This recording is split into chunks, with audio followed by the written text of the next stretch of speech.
नमस्कार सभी को दोस्तों, जैसा कि आपको पता है अडानी जी के ऊपर यूएस में रिश्वतखोरी और धोखाधड़ी का केस चल रहा है। रिश्वत अपनों को देने का आरोप है, यानी भारतीय अधिकारियों को, भारतीय अफसरों को देने का आरोप है, और धोखाधड़ी अमेरिकी निवेशकों के साथ करने का आरोप है। तो केस तो काफी दिनों से चल ही रहा है। अब इसमें नया अपडेट ये आया है कि अमेरिका की डिपार्टमेंट ऑफ जस्टिस और US securities and exchange commission जो है, उन्होंने कोर्ट में ये फाइल किया है कि जो दस्तावेज पिछले 10 महीने से हमने भारत सरकार को दिया था गौतम अडानी और उनके भतीजे सागर अडानी को देने के लिए, एक समन था, वो इंडियन गवर्नमेंट ने अभी उनको दिया ही नहीं है। फाइल कहाँ है, एक लापता फाइल हो चुकी है, उसकी जानकारी किसी को नहीं है। प्रॉब्लम ये है कि अगर समन का जवाब नहीं आता है तो जो यूएस का कोर्ट है ना, वो अडानी के खिलाफ वारंट भी जारी कर सकता है। और उस केस में क्या होगा कि अडानी के खिलाफ जब वारंट इशू हो जाएगा तो यूएस गवर्नमेंट अडानी जी के एक्स्ट्राडिशन की रिक्वेस्ट भारत सरकार से करेगी। जैसे हम विजय माल्या को भारत लाने के लिए ब्रिटेन सरकार को रिक्वेस्ट करते हैं एक्स्ट्राडिशन ट्रीटी के तहत, वैसे ही इंडिया और यूएस के बीच में भी एक एक्स्ट्राडिशन ट्रीटी है।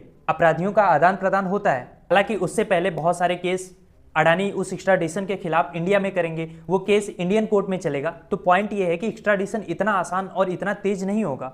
जब अभी तक समन 10 महीने में नहीं पहुंच पाया तो एक्स्ट्राडिशन की अगर नौबत भी आती है तो वो होते होते 10 साल 10 जन्म लग जाएंगे। लेकिन यहाँ पे पॉइंट एक्स्ट्राडिशन का नहीं है। पॉइंट ये है कि ये केस जो है, ये केवल एक इंसान का, एक कॉर्पोरेट का केस नहीं रह जाएगा। ये पूरे भारत के लिए एक कूटनीतिक चुनौती होने वाला है, क्योंकि मोदी और अडानी की जो करीबी है उसकी बात केवल भारत में नहीं होती, अमेरिका समेत अन्य पश्चिमी देशों में भी ये धारणा बहुत मजबूत है कि अडानी समूह सिर्फ एक निजी कंपनी नहीं है, बल्कि भारत सरकार की आर्थिक और कूटनीतिक नीतियों का एक महत्वपूर्ण हिस्सा है। और आपको भी पता है कि अडानी समूह जो है, उसका कई ऐसी परियोजनाओं में निवेश है जो भारत की रणनीतिक महत्वाकांक्षाओं के लिए इंपॉर्टेंट है। फिर चाहे वो श्रीलंका का पोर्ट हो, चाहे बांग्लादेश में बिजली संयंत्र हो, या फिर इजराइल का बंदरगाह हो।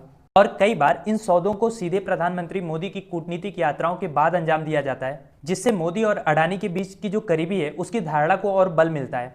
तो ऐसे ग्रुप पर जब रिश्वतखोरी और धोखाधड़ी का आरोप लगता है तो भारत की जो गुड गवर्नेंस और ट्रांसपेरेंसी की छवि है उसको डायरेक्ट नुकसान पहुंचता है।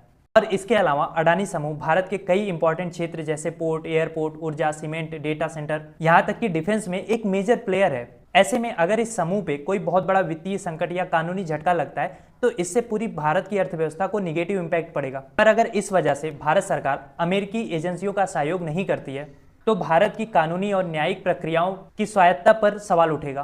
तो कुल मिलाजुला के भारत सरकार के लिए अडानी केस जो है वो आगे कुआं पीछे खाई जैसी हालत क्रिएट कर रहा है। आप क्या सोचते हैं इस टॉपिक के बारे में? कैसे सरकार इस कॉम्प्लेक्स सिचुएशन से निकल सकती है? लिखिए अपनी राय कमेंट बॉक्स में। और इस टॉपिक का डिटेल्ड वीडियो आप चैनल पे भी देख सकते हैं। नीचे जो लिंक दिया है उस पर भी क्लिक करके देख सकते हैं।